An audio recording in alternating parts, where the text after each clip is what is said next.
Que o teu sim seja sim e o seu não seja não. Quero compartilhar com você algumas gotas do Evangelho de hoje, Mateus capítulo 5, versículos 33 a 37.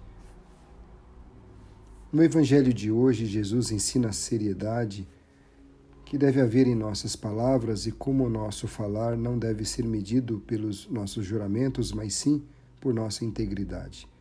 Uma pessoa de caráter e honesta não precisa usar de juramentos para provar suas atitudes ou palavras. Aliás, os seus atos darão testemunho a seu respeito.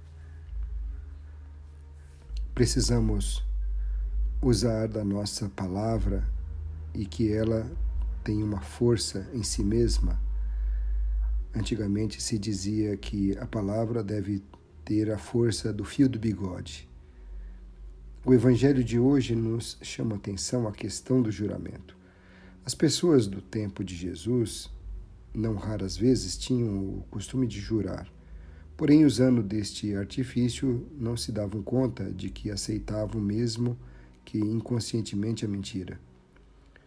Como o nome de Deus era impronunciável, juravam pelos céus, por Jerusalém, pela terra e até pela própria cabeça, e Jesus nos lembra que não podemos jurar por nada, primeiro porque nada disto nos pertence.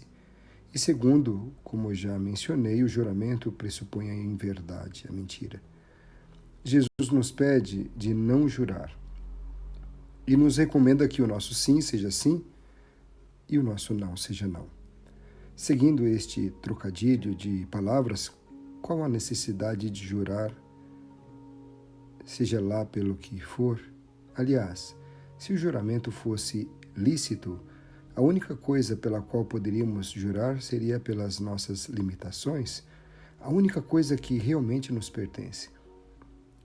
Jesus também ensinava que não devemos ser pessoas dúbias, cataventos e volúveis, que a vossa palavra seja sim quando é sim e não quando é não. Tudo que não vem daí tem a sua origem no diabo.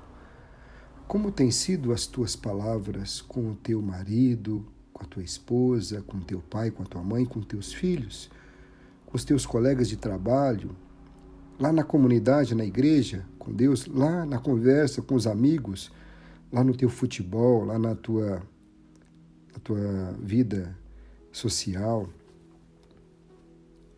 Jesus, reatando o dito pela lei, nos adverte para que, em momento algum, juremos por jurar, como o Antigo Testamento, para garantir a integridade dos nossos atos.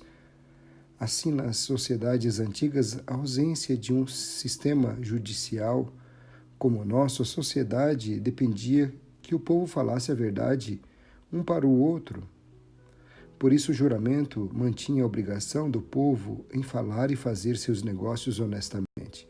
O uso do juramento era frequente nos pactos e confederações solenes.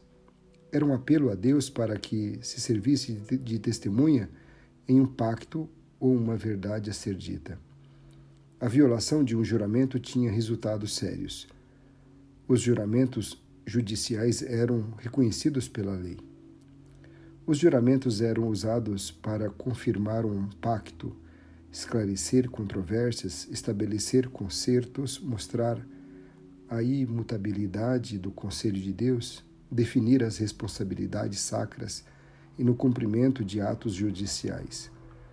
O juramento poderia ser feito ante o rei, ante os objetos sagrados, ante o altar, e usava-se entre o rei e seus súditos, entre o patriarca e o povo, entre o senhor e o servo, entre um povo e o outro, entre um indivíduo e outro.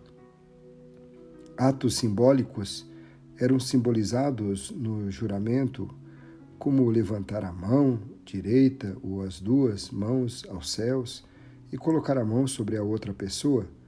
Também ao jurar eram usadas diversas expressões, assim Deus me faça e outro tanto. Vive o Senhor, viva a tua alma e te conjuro pelo Senhor. O juramento estabelecia limitações no falar das pessoas e delineava a conduta humana. Que tuas palavras expressem o que trazes no teu coração. Que tua boca diga aquilo que o coração está cheio. Enquanto é tempo, acerte o passo. Reconcilia-te com Deus e com os irmãos. Ó Senhor, purifica os meus lábios com fogo do teu Espírito. Que as palavras que saem da minha boca possam ser reflexo da eterna palavra, viva e eficaz, Cristo Jesus, a ponto de penetrar a alma dos meus irmãos, que revela os pensamentos do coração e como bálsamo que alivia as feridas. Meu irmão, minha irmã, que esta reflexão possa trazer luz e direcionamento para este seu dia. Um forte abraço e fique na paz.